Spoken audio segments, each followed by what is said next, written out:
ഇതൊരു പ്രതികാരത്തിൻ്റെ കഥയാണ്.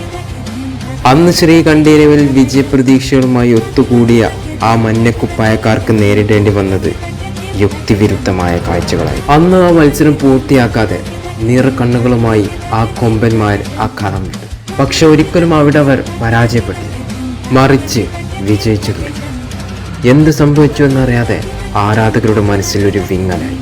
ഒടുക്കം ഈ കഥ പൂർത്തിയാക്കാൻ അതേ മണ്ണിലേക്ക് കാലം അവരെ വീണ്ടും കൊണ്ടെത്തിച്ചു.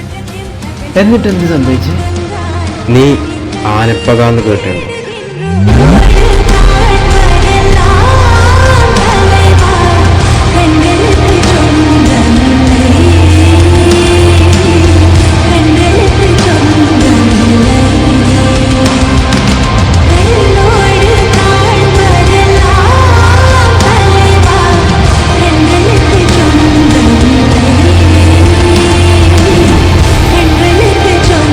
ഒരുപാട് കാലമായിട്ട് മരവിച്ചു പോയ ഓരോ ബ്ലാസ്റ്റേഴ്സ് ആരാധകന്റെയും മനസ്സ് കീഴടക്കിയ പോരാണ്.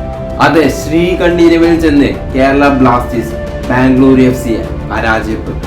ഇതാ റിയൽ കംബാക്ക്. ഈ ഒരു മത്സരത്തെ കുറിച്ച് പറയുകയാണെങ്കിൽ കുറെ കാര്യങ്ങൾ പറയാനുണ്ട്. കേരള ബ്ലാസ്റ്റേഴ്സിന്റെ അതിഗംഭീരമായിട്ടുള്ള ഒരു പെർഫോമൻസ് ആണ്, ഈ ഒരു സീസണിലെ മികച്ച പെർഫോമൻസ് ആണ് നമുക്ക് ഈ ഒരു മത്സരത്തിൽ കാണാൻ പറ്റും. അതായത് കഴിഞ്ഞ തവണത്തെ മുഴുവൻ ഇമ്പോസിഷനും കൃത്യമായിട്ട് ആഷ്ലി വെസ്റ്റ്വുഡ് പഠിച്ചെടുത്ത് അതിനൊരു കൃത്യമായിട്ട് പ്രോപ്പറായിട്ട് ഉപയോഗിക്കാൻ കഴിഞ്ഞു എന്ന് വേണം ഈ ഒരു മത്സരത്തെ കുറിച്ച് പറയാൻ.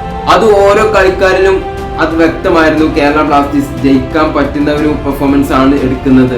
ആദ്യമായിട്ട് നമ്മൾ എടുത്തു പറയേണ്ടത് കോച്ച് ആഷ്ലി വെസ്റ്റ്വുഡിന്റെ ആ തന്ത്രം തന്നെയാണ്.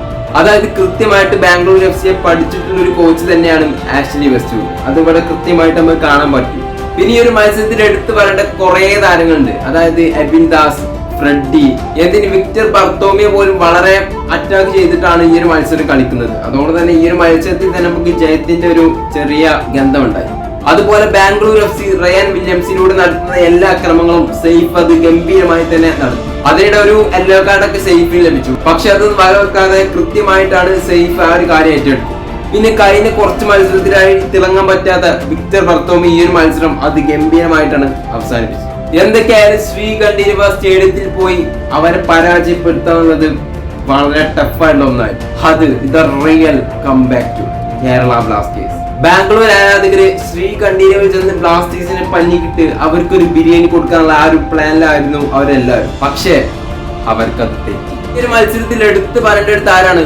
ഫ്രാൻചോ എന്ന അർജന്റീനിയൻ അറ്റാക്ക്. സോ പുള്ളിക്കാരൻ വന്ന ഉടനെയാണ് ഒരു ഷോട്ട് എടുക്കുന്നത്. ആ ഷോട്ട് ഭാഗ്യത്തിനാണ് അവർ കഴിച്ചിലാകുന്നത്. പിന്നെ അദ്ദേഹത്തിന് കിട്ടിയ രണ്ടാമത്തെ ചാൻസ് അയാൾ കൃത്യമായിട്ട് വലയിലെത്തിച്ചു. അതോടെ നമുക്ക് മനസ്സിലാക്കാം ഇദ്ദേഹം നിസ്സാരക്കാരനല്ല. പിന്നെ ഫ്രെഡൊക്കെ വന്നതോടുകൂടി നമ്മളെ മിഡ് കുറച്ചും കൂടി ബെറ്റർ ആയിട്ടുണ്ട്. സോ ഇനി എന്തായാലും അടുത്ത നമ്മുടെ മത്സരം നോർത്ത് ഈസ്റ്റിനെതിരെയാണ്. അതും ഇനിയും ഒരുപാട് പ്രതീക്ഷകളുണ്ട്.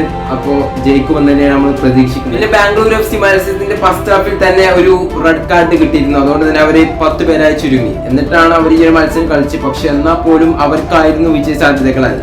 പക്ഷെ അതെല്ലാം തട്ടിത്തെറിപ്പിച്ച് ബ്ലാസ്റ്റേഴ്സ് കീഴടക്കി. ഇനി ഒരു മത്സരത്തിൽ ബ്ലാസ്റ്റേഴ്സിന് വേണ്ടി വലിയ ഇമ്പാക്ട് ഉണ്ടാക്കിയ താരമാണ് കരീം ബനാലി. സോ മികച്ച പെർഫോമൻസ് ആണ് അദ്ദേഹം നടത്തുന്നത്. അത് നമ്മൾ കൃത്യമായിട്ട് കളി കാണുകയും ചെയ്യും. അതുകൊണ്ട് തന്നെ ഈ ഒരു മത്സരത്തോടു കൂടി നമുക്ക് മനസ്സിലായി ബ്ലാസ്റ്റേഴ്സിനെ ഗോളടിക്കാനും കഴിവും അതുപോലെ പ്രതിരോധിക്കാനും കഴിവും എല്ലാം ഉണ്ട് എന്നുള്ളത്. സോ അപ്പം തന്നെ ഈ വീഡിയോയെ കുറിച്ചുള്ള അഭിപ്രായങ്ങൾ പിന്നെ താഴെ കമന്റ് ചെയ്യുക. വീഡിയോ ഇഷ്ടപ്പെട്ടാൽ ലൈക്ക് ചെയ്യുക, ചാനൽ സബ്സ്ക്രൈബ് ചെയ്യുക. സോ നെക്സ്റ്റ് വീഡിയോ ആയിട്ട് കാണുന്നവർക്ക് എല്ലാവർക്കും